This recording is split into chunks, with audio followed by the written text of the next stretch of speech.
కలియుగం అయిపోయేంత వరకు నేను ఇక్కడుండి భక్తులను ఉద్ధరించాలి. కాబట్టి నాకు ఏదైనా స్థలం ఇవ్వండి అన్నాడు.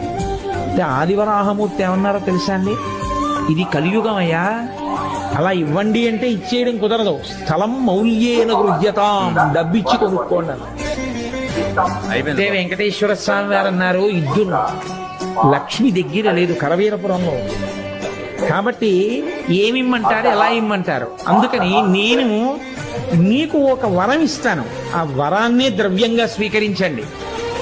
కలియుగంలో వెంకటేశ్వర స్వామి వారిని అందరూ నమ్ముకుని ఏడుకొండలవాడ వెంకటరమణ గోవిందా గోవిందా అంటూ నా చుట్టూ తిరిగినా మొట్టమొదట ఎవడు వస్తూనే నా దగ్గరికి దర్శనానికి వస్తాడో వాడు దర్శనం చేసుకున్నా చేసుకోని వాడిగానే లెక్కలో తీసుకుంటాడు. మొట్టమొదట మీ దర్శనం చేసి తర్వాత నా దగ్గరికి రావాలి. కాబట్టి ఆదివరాహస్వామి దర్శనం మొదట చేసిన వారు